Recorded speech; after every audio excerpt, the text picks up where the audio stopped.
en 2012. Les soldats maliens ont été égorgés, éventrés. Et nos parents arabes et touaregs qui étaient parmi fidèles à l'État malien, on les a éventrés pour sortir les intestins, les égorger. Pour quel but? En réalité, c'est pour les terroriser, l'armée malienne, faire perdre confiance à notre armée, 2. Et troisièmement, un message aux Arabes et aux Touaregs. Sinon, celui qui est mort, comme disent nos parents ivoiriens, Cabri mort là, il n'a pas peur de frigo ni de feu. Vous les avez déjà tués. Pourquoi vous allez les éventrer ou les égorger? Souvent, le temps de réfléchir sur les choses de façon plus posée manque beaucoup. Connaître un peu plus vos préoccupations, que nous savons déjà, une grande partie. Et surtout, vous passer un message. L'histoire de mon pays, sous la haute direction des 3 chefs d'État, a pris l'ascenseur, j'allais dire, a choisi une accélération jamais égalée dans l'histoire récente de l'Afrique. Vous savez que les peuples ont toujours souhaité être ensemble.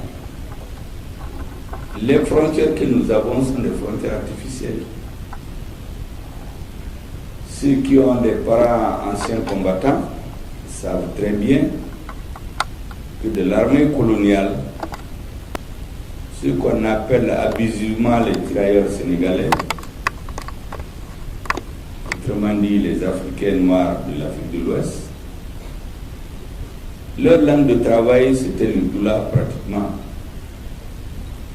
Parce qu'en réalité, les vrais combattants, les hommes les plus braves, ils venaient du Sahel, de la Haute-Volta en son temps, du Niger et du Mali. Ces hommes et ces femmes ont toujours souhaité être ensemble. Les contingences politiques ont souvent amené à des considérations loin des préoccupations des peuples. Aujourd'hui, un heureux concours de l'histoire, survenu à la suite des malheureux concours de ce qu'on appelle abusivement la lutte contre le terrorisme, ce heureux concours a fait que des dirigeants ont émergé de ces 3 peuples pour les conduire. Nous sommes convaincus, nous souhaitons vers des lendemains meilleurs. Ces lendemains reposeront essentiellement sur l'affirmation de la personnalité de leur peuple, de la souveraineté de leur État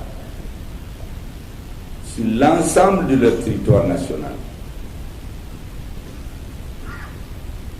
du respect strict de la forme républicaine et laïque de nos États. Nous avons donc des présidents qui se sont donné la main. Aujourd'hui, ce qu'ils attendent, c'est un soutien inconditionnel à toute épreuve,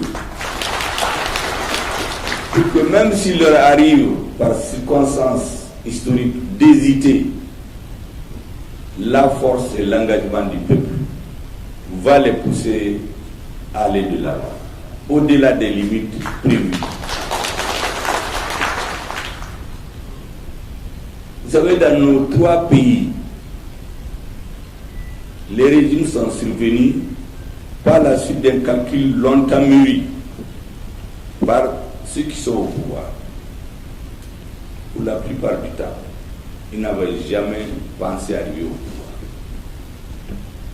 Mais les souffrances des populations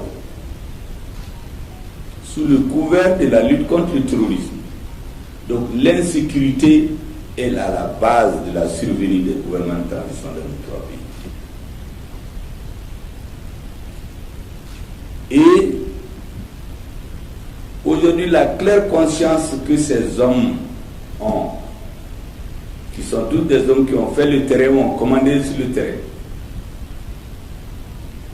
c'est que sans l'affirmation totale de la souveraineté de nos États, l'affirmation de leur indépendance totale vis-à-vis de certains donneurs de leçons, nos peuples ne pourront pas aller de là. Une fois cette donnée acceptée par tout le monde, donc la ligne est tracée. Pour le reste, nous comptons beaucoup sur votre engagement, sur vos conseils, sur vos idées, sur vos orientations pour aider les gouvernements à résister. Parce que l'AES n'est pas du goût de tout le monde, pour ne pas dire plus.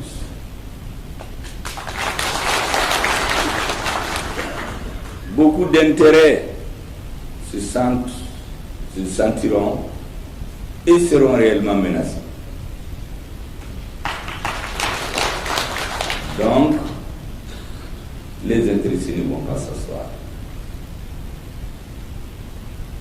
Les seuls dirigeants, quel que soit leur courage, ne suffiront pas pour traverser le grand désert qui est devant nous. La détermination, la conviction des dirigeants ne fait pas faute aujourd'hui. L'engagement aussi des peuples. Mais vous savez, les adversaires pensent que tout ce qui se fait en Afrique, c'est un feu de paille. Ça ne peut pas durer. Il y avait la même ferveur au moment des indépendances. Mais en moins de 3-4 ans, ceux qui sabotaient ou qui étaient opposés ont eu raison de cette idée à l'Afrique. Et c'est pour cela que vous aurez compris, dans l'hymne national du Mali, quand vous écoutez les mots, n'importe quel Africain va s'y répondre. On dirait qu'on parle de son pays. Et nous avons affirmé et écrit dans toutes les constitutions, quels que soient les pouvoirs politiques au Mali, que nous sommes prêts à abandonner tout ou partie de notre souveraineté au nom de la Constitution africaine. Cette partie a été reconduite dans la nouvelle Constitution. Et par un heureux hasard de circonstances, deux autres pays, dirigés par deux autres hommes qui ont une claire conscience de d'où est-ce qu'ils viennent, où est-ce qu'ils sont et surtout où est-ce qu'il faut aller. Ces trois hommes donc se sont donné la main, ont passé des messages. Quand le capitaine Ibrahim Traoré explique, fait de la pédagogie pour expliquer aux Burkinabés, mais par extension aux Africains, parce que moi je les suis régulièrement, que quand ils étaient sur le terrain, il a vu le laisser aller, la négligence des populations. Il a vu comment on dit quelque chose le jour et on fait la nuit autre chose. Il était dans l'effort de l'aménagement au Mali. Ce qu'on disait aux Maliens et ce qu'on leur faisait faire comme militaires, c'était totalement différent. Et donc, il n'a pas besoin de lire dans les livres d'histoire pour une prise de conscience. Il l'a vécu. Le colonel Assimi Goïta, fait partie des militaires qui ont été empêchés à cause d'intérêts obscurs de faire leur entrée à Kidal. Et les affaires du Mali ont trouvé des alliés, entre guillemets, à l'intérieur du Mali, pour effectivement bloquer nos militaires. Donc, toutes les trahisons, tous les doubles jeux, tous les doubles langages, tous les coups bas qui sont donnés à nos États, malgré son âge, et l'âge de ses camarades qui l'ont vu, ils n'ont pas besoin qu'on leur explique qu'est-ce qui se passe. Ce qu'il fallait, c'est l'appel du peuple. Un appel désespéré auquel ils ont répondu un jour, le 18 août 2020. Au Niger, il y a une phrase célèbre que je répète à l'envi, qui a été énoncée par le président Tchani au Mali. Il dit qu'ils veulent que l'AES ait comme objectif, et ils travaillent à cela, pour que le Sahel devienne non une zone d'insécurité, mais une zone de prospérité. Je pense qu'après ça, il n'y a plus de commentaires. Parce que c'est la conclusion d'un long débat. Et donc, quand vous retrouvez avec ces hommes d'expérience, de vision, qui n'attendent qu'être soutenus, parce que s'il n'y a pas la compréhension des peuples, ça ne peut pas aller loin. Quand on a la chance d'avoir des hommes avec une telle vision, nous avons l'ardente obligation historique et politique de les soutenir, de les encourager, de les aider à passer les caps. Ça, c'est le deuxième message, l'un des messages que je voudrais vous envoyer. Le troisième message, c'est de comprendre que les forces armées et de sécurité de nos trois pays, ce sont elles en réalité qui ont payé, qui payent, qui paieront toujours le coût le plus élevé pour la restauration de notre honneur et de notre dignité. Au Mali, dans les différents discours, je les appelle, pour ceux qui comprennent le doulard, les monnaies bodées. Vous avez en français, je ne sais pas comment on va dire, vous avez la douleur à l'intérieur qui vous ronge, et vous trouvez un docteur qui vous aide à sortir cette douleur et la soigner. En cela, on vous restitue votre santé et l'espoir. Elles ont donné à notre peuple le sentiment de fierté, le sentiment de pouvoir se prendre en charge, mais surtout la confiance.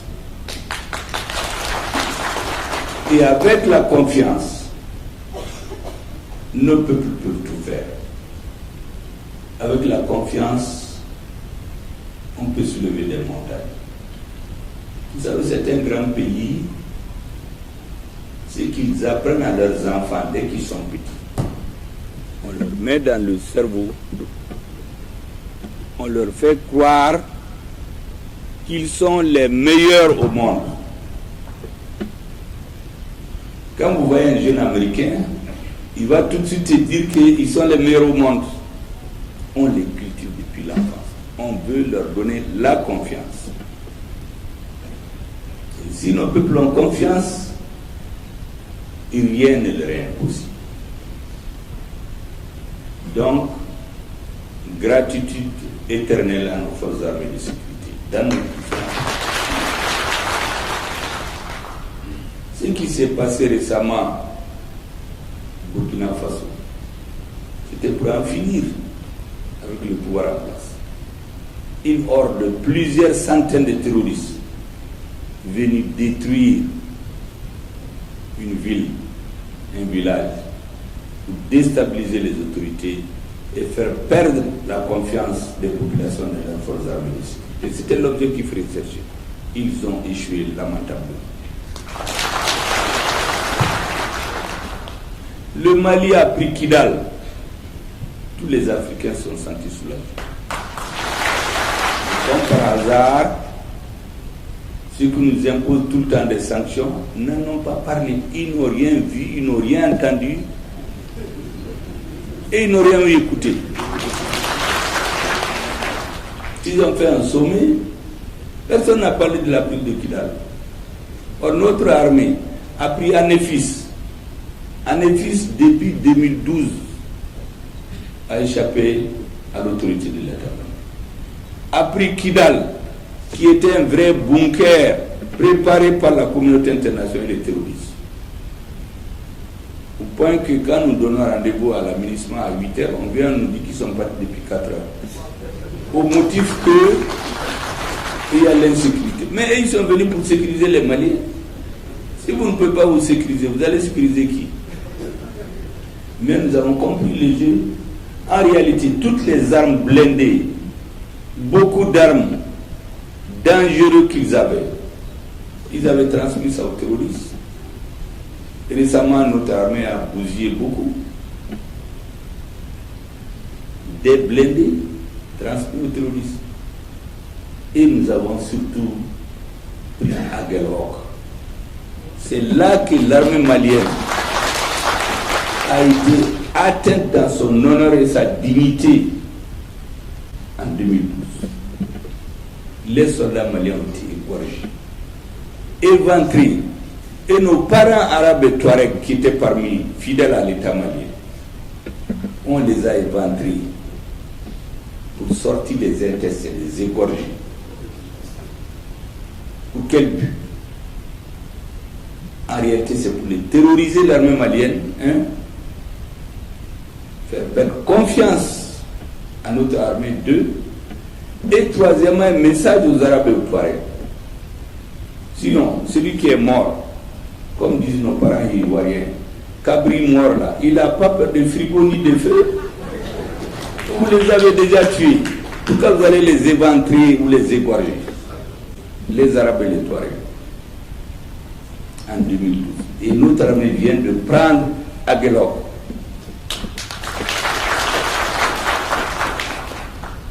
Donc quand vous voyez ces choses, vous les comparez à ce qui se passe sur le plan historique.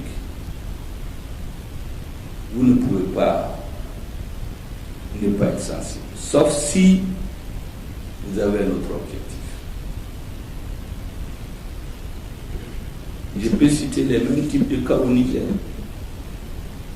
On a fait détruire ici là-bas de Chinagodet. On a détruit les systèmes de communication pour isoler les militaires du reste des autres et puis les exterminer. On n'a pas besoin d'aller dans une école de télécommunication pour savoir qu'aujourd'hui, en période de guerre, on ne peut pas s'arrêter à une station de communication. Vous avez les Touraya, vous avez tout, mais on a oublié, entre guillemets. Et nous avons des officiers supérieurs nigériens qui, la mort dans l'âme, ont regardé tout cela jusqu'au moment venu. Et elles n'ont pas raté. Elles ont donné un coup fatal, définitif, à tous ceux qui étaient de loin ou de près dans ce jeu. Et donc aujourd'hui, mesdames et messieurs, en vous souhaitant très bonne nouvelle année 2024, je voudrais vous saluer, vous remercier, vous dire que nous sommes à votre écoute. Ici, nous allons échanger demain avec le président de la transition du Niger. Ensuite, nous allons nous trouver pour approfondir les réflexions avec nos frères du Niger et du Burkina Faso. Ça, c'est dans la journée de demain. Et puis, bien sûr, pour finir l'année 2023 en beauté, si on peut ainsi dire, nous allons aller suivre un grand mets traditionnel que nos amis nigériens ont bien voulu nous offrir. Ils nous ont même demandé de passer le nouvel an ici. J'ai dit, les membres de la délégation du Mali, beaucoup m'ont dit qu'ils veulent passer le nouvel an chez eux, même s'ils rentrent le 31. Sinon, ça va ressembler comme si on a passé l'année 2023 et puis je suis venu les laisser en plein vol au Niger. Merci bien.